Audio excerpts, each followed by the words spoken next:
अस्सलाम स्टूडेंट्स, मेरा नाम नुमान हामिद है और आपको यूट्यूब के स्मूथ चैनल अकाउंटेंसी पे खुश आमदीद कहते हैं। प्यारे बच्चों, आज हम लोग डिस्कस करने जा रहे हैं। ये एक थ्योरी का टॉपिक है और ये स्टेटमेंट आपके सामने है कि कई दफ़ा ये क्वेश्चन जो है वो पेपर में पूछा गया है। What are the various types of relief and tax credit which can be claimed by our tax pair.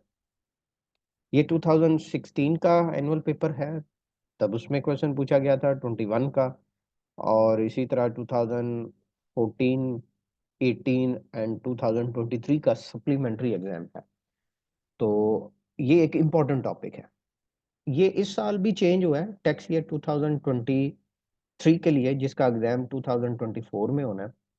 तो ये भी एक इम्पोर्टेंट टॉपिक है। इससे पहले कि हम लोग इस डिस्कशन का बाकायदा आगाज करें, जो व्यूअर्स जो चैनल पे नए हैं उनसे गुजारिश है कि आप चैनल को सब्सक्राइब जरूर कर दें, ताकि आपको आने वाले हर नए लेक्चर के बारे में बर वक्त इतला मौसूल हो सके। अच्छा बच्चों, ये जो टैक्स क्रेडिट है ना, इससे मुराद ये होता है कि कंसेशन या फिर रिलीफ जो है वो टैक्स डिपार्टमेंट किसी को गिव करता है। और ये जो टैक्स क्रेडिट अभी हम डिस्कस कर रहे हैं, ये टैक्स ईयर 2023 के लिए है। ये जो 2024 में एग्जाम होगा, ये प्रीवियस ईयर के लिए नहीं है, क्योंकि ये हर साल चेंज हो जाता है due to any particular reason. एक खास वजह की वजह से एक्सपेंडिचर जो हम किए जाते हैं तो कलेक्टिव सोशल बेनिफिट्स के लिए, इन टर्म ऑफ सेविंग या इंक्रीज द इकोनॉमिक कंडीशन, तो उसके ऊपर गवर्नमेंट बेनिफिट्स देती है। Specifically with reference to income tax ordinance 2001, following three types of tax credits available. First one, teacher concession, tax concession to teacher या researcher, foreign tax credit. और दूसरा, जिसको हम लोग नाम देते हैं एवरेज रिलीफ या फिर टैक्स रिबेट। ये जो टैक्स कंसेशन टू टीचर या रिसर्चर है, ये part 3 of second schedule of income tax ordinance 2001 में मेंशन है।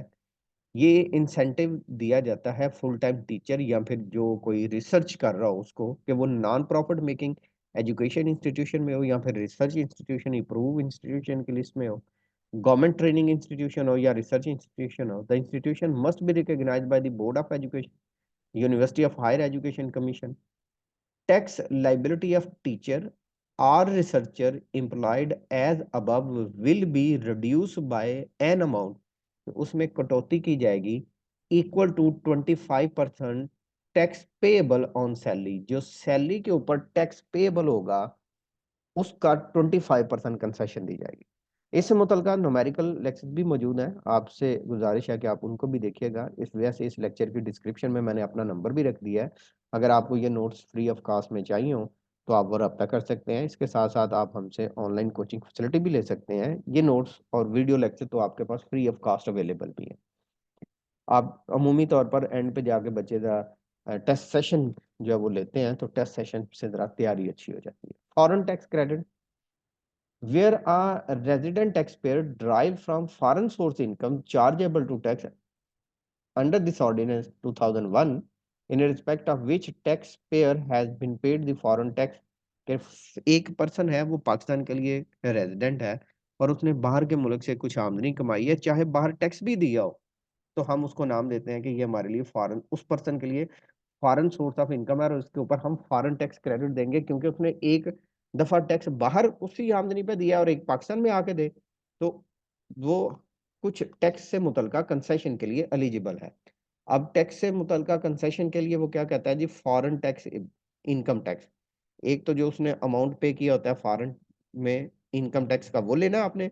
और दूसरा, एक आपने फार्मूला बिल्ड करना है टैक्स पेबल आफ्टर क्रेडिट और taxable income including foreign tax, multiply कर देना आपने फॉरेन इनकम से। जो वैल्यू आएगी इन दोनों में से जो लोअर वैल्यू होगी, कौन सी, जो amount paid as foreign tax और जो फार्मूला आपने सॉल्व किया होगा, इन दोनों में से बेटा जी जो छोटी अमाउंट होगी उसके ऊपर आप टैक्स कंसेशन दे देंगे, वो अमाउंट आप माइनस कर देंगे जो टैक्स पेबल है। A tax credit shall be allowed under this section only foreign income tax is paid within 2 years after the end of the tax year in which the foreign income to which the tax relate derived by a resident person। अच्छा जी, अब बात करते हैं average relief की। ये तीसरा tax credit है, इसको टैक्स रिबेट का भी नाम दिया जाता है। ये तीन चीजों के ऊपर कंसेशन दी जाती है। एक, डोनेशन जो चैरिटेबल पर्पज के लिए हो। एक कंट्रीब्यूशन जो आपने अप्रूव पेंशन फंड में किया हो और एक जो आपने इंस्टॉल करवाई हो पॉइंट ऑफ सेल मशीन अपनी किसी दुकान के ऊपर। बारी बारी तीनों को डिस्कस करते हैं और इनसे मुतलका पॉइंट देखते हैं। अच्छा जी, ये जो ना ये जरा मैं आपको नीचे लेके आता हूँ। यहाँ पे एक फार्मूला है, formula for average relief. Grass tax होगा जो आप फर्स्ट स्टेप में टैक्स कैलकुलेट करेंगे, टैक्स पेबल आएगा टैक्स ऑन एक्चुअल इनकम से पहले, divided by total taxable income, multiply करते हैं amount admissible for relief. Amount admissible for relief तीन जगहों से आती है, 3 पॉइंट से आती है। डोनेशन टू चैरिटेबल पर्पस से, contribution to approve pension fund से, और installation of point of sale machine से। इनको जरा बारी बारी देखते हैं। पहले आते हैं डोनेशन। अब हर डोनेशन जो है ना वो एलिजिबल नहीं है कि हम उसको जो है वो कंसीडर करें कि वो हमारे लिए रिकग्नाइज है या नहीं है। अब जिसके ऊपर टैक्स कंसेशन अवेलेबल हो सकता है या जो डोनेशन चैरिटेबल इंस्टीट्यूशन को हो सकती है, वो कुछ इस तरह से है कि हमारे पास ये डोनेशन वॉलंटरीली कंट्रीब्यूशन होगी और subscription to the following institution होगी। किसी भी बोर्ड ऑफ एजुकेशन या फिर university established by the federal board या प्रोविंशियल लॉ, कोई भी education institution, hospital, relief fund established or run in Pakistan by the federal या provincial government, non-profit making organization in Pakistan or any established person eligible for tax credit under section 100C of the ordinance, या फिर कोई entity या कोई organization and fund maintained in 13th schedule of income tax ordinance। Amount admissible for relief को calculate करने का rule ये है कि जो एक्चुअल अमाउंट हो आपने उसको लेना है, और 30% ऑफ टैक्सेबल इनकम। जब इंडिविजुअल और एओपी हो, इन दोनों में से जो छोटी अमाउंट होगी उसके ऊपर आप कंसेशन देंगे। और याद रहे कि अगर आप जॉइंट स्टॉक कंपनी का पॉइंट कर रहे हैं तो फिर आपके पास क्या होगा कि जहां पे 30% था यहाँ पे, वहां पे 20% होगा। जब आप न्यूमेरिकल परफॉर्म करेंगे और आप बैचलर लेवल के स्टूडेंट हैं तो आपके पास इंडिविजुअल सैलरीड पर्सन का होगा, जॉइंट स्टॉक कंपनी का नहीं होगा। सो आपके पास यही 30% कंसिडर किया जाएगा, 20% को आप इग्नोर मारें। अब बात आते हैं contribution to approve pension fund. ऐसा पेंशन फंड जो पाकिस्तान गवर्नमेंट जो है किसी भी पर्सन के लिए कंट्रीब्यूट करे, या कोई प्राइवेट सेक्टर एम्प्लॉय जो है वो इसको कंट्रीब्यूट करें, तो जो contribution to approve pension fund है इसके ऊपर टैक्स क्रेडिट मिलेगा। कोई भी एलिजिबल पर्सन, ये सैलरी पर्सन भी हो सकता है, बिजनेसमैन भी हो सकता है, shall be entitled to a tax credit for a contribution या premium to approve pension fund. इसकी डिटेल कुछ इस तरह से है कि ये पर्सन एलिजिबल हो, पाकिस्तानी हो, इंडिविजुअल हो, जो पाकिस्तान में national valid number, national tax number रखता हो, कंप्यूटराइज नेशनल आइडेंटिटी कार्ड हो, ओवरसीज पाकिस्तानी चाहे हो लेकिन वो पाकिस्तान का रेजिडेंट हो, Pakistani issued by national database, ये नादरा ने इशू किया हो। Concession is available for the contribution to only one approve employment. सिर्फ एक एम्प्लॉयमेंट के बदले में उसको बेनिफिट होगा। If pension join, if a person join this scheme at the as of 41st year, अब वो 41st ईयर तक पहुंच चुका है और अब भी उसका कंट्रीब्यूशन जा रहा है, तो फिर आपके पास जो 20% की लिमिट होगी वो 2% इंक्रीज हो जाएगी हर 1 साल के बाद। लेकिन ये मैक्सिमम 50% तक जा सकती है। इस बात को भी आप इग्नोर रखें। आप ये देखें कि इसकी अमाउंट कैसे होगी। जो एक्चुअल कंट्रीब्यूशन होगा, एक्चुअल अमाउंट जो आप कंट्रीब्यूट करेंगे, आपने उसको कंपेयर करना है 20% के साथ। Installation of point of machine. अब गवर्नमेंट ने ऐसा किया है कि जो अक्सर रिटेल स्टोर हैं उनके सेल पॉइंट के ऊपर एक मशीन इंस्टॉल कर दी है, जिसको इंटरनेट के थ्रू एफबीआर के सर्वर के साथ कनेक्ट कर दिया है, जिससे पता चलता है कि इस बंदे ने इतनी चीजें सेल की हैं और इसके ऊपर इतना टैक्स आना है। तो उस सूरत में जो मशीन की इंस्टॉलेशन कास्ट है उसके बदले में रिलीफ दिया जाता है कि भाई इन्होंने मशीन इंस्टॉल करवाई है तो इसको हम टैक्स में जो है वो रिलीफ दे देते हैं। तो अक्सर आप जाते हैं ना ये ऑनलाइन, सॉरी ऑनलाइन कह रहा हूँ, शॉपिंग वगैरह करते हैं तो उसमें सीन क्या होता है कि एक कैशियर का काउंटर होता है, वहां पे आप पेमेंट करते हैं तो उसमें सेल टैक्स भी लग के आ जाता है। तो वो सेल टैक्स जो है वो अल्टीमेट आपको, आपने गवर्नमेंट को ही पे करना होता है।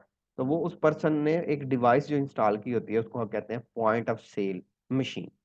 Any person who is required to integrate with the board computerized system for real time reporting sale या फिर receipt shall be entitled to a tax credit in respect of amount invested in the purchase of point of machine. The amount of tax credit will be for the tax year in which the machine is installed. जिस साल उसने machine install की हो सिर्फ tax credit भी उसको इसी तरह मिलना है। The amount will be restricted to the lesser of, ये जो अमाउंट है ये लोअर वैल्यू होगी, या तो फिर एक्चुअल अमाउंट या फिर 1,50,000। और ये नोट कर लिया जाए कि इस साल सिर्फ इन्हीं 3 कैटेगरीज में कंसेशन है, इसके अलावा किसी के ऊपर नहीं है। इसका फार्मूला है grass tax divided by total taxable income multiplied by amount admissible for leave. ये कुछ नोट है, इसको आप लाइटर मोड में पढ़ लीजिएगा। और कंक्लूजन है कि इस अबव डिस्कशन से हम समझते हैं कि ये हमारे पास तरीकाकार है जिसके मुताबिक हम किसी भी पर्सन के लिए टैक्स क्रेडिट को देख सकते हैं। इससे मुतलका एक न्यूमेरिकल एस्पेक्ट है, वो मैं थोड़ा सा आपके साथ शेयर कर देता हूँ ताकि आपका यही कंसेप्ट जो है वो जरा स्ट्रांग हो जाए। देखो यार, आप जब कहते हैं कि हम वो कौन से 10 स्टेप्स हैं जो फॉलो करेंगे कि जिसके मुताबिक हम लोग अपना न्यूमेरिकल कैलकुलेट करते हैं, तो वो आपके पास कुछ इस तरह से होते हैं। सबसे पहले आप इनकम टैक्स पेबल कैलकुलेट करते हैं, पहला, ठीक है। दूसरा, आप कंप्यूट करते हैं टैक्स ऑन एक्चुअल इनकम। तीसरा, टीचर की कंसेशन, वो हमने डिस्कस कर लिया, 25% tax on salary. Foreign source income. और फिर आपके पास एवरेज रिलीफ। देखो एवरेज रिलीफ में 3 चीजें होती हैं, डोनेशन, जो अमाउंट डोनेट की जाए, या फिर 30% ऑफ एक्चुअल इनकम। इसको आपने एग्जेम्प्ट वाले कॉलम में, इनर कॉलम में रख लेना। Contribution to approve pension fund, जो अमाउंट पेंशन को दी जाए, या फिर 20% ऑफ टैक्सेबल इनकम, एग्जेम्प्ट वाले कॉलम में। इंस्टॉलेशन ऑफ सेल पॉइंट, या जो अमाउंट गिवन की गई हो, या फिर 1,50,000, इन दोनों में से जो छोटी अमाउंट हो। सो ये वाली अमाउंट आपके पास अमाउंट एडमिसिबल फॉर रिलीफ आ जाती है, जिसको आप फार्मूले में कुछ इस तरह से प्लेस कर देते हैं। Grass tax divided by total taxable income multiplied by amount admissible for relief, ये आपके पास सॉल्व होके वैल्यू आ जाएगी। ये एवरेज रिलीफ होगा। ये बेसिकली हमारा पॉइंट है। अच्छा, इस लेक्चर की डिस्क्रिप्शन में एक प्लेलिस्ट का लिंक दिया गया है जिसमें इन तमाम, ये जो फॉर्मेट मैंने आपके साथ शेयर किया है, इसको स्टेप बाय स्टेप वहां पे हमने सॉल्व किया है। अगर आपको ये फॉर्मेट भी रिक्वायर्ड हो तो मेरा व्हाट्सअप नंबर अवेलेबल है 0344604641। यहाँ पे आप रिक्वेस्ट करके ले सकते हैं। इसके साथ साथ हम ऑनलाइन कोचिंग फैसिलिटी भी प्रोवाइड करते हैं फिजिकली, अगर आप लाहौर से हैं या आप टेस्ट सेशन देना चाहते हैं तो मोस्ट वेलकम। इंशाल्लाह बेटा जी हाजिर होंगे एक नए लेक्चर में जिसमें हम लोग डिस्कस करेंगे एक और थ्योरी का पॉइंट। तब तक अपना ख्याल रखिएगा, दुआ में याद रखिएगा। अल्लाह हाफिज।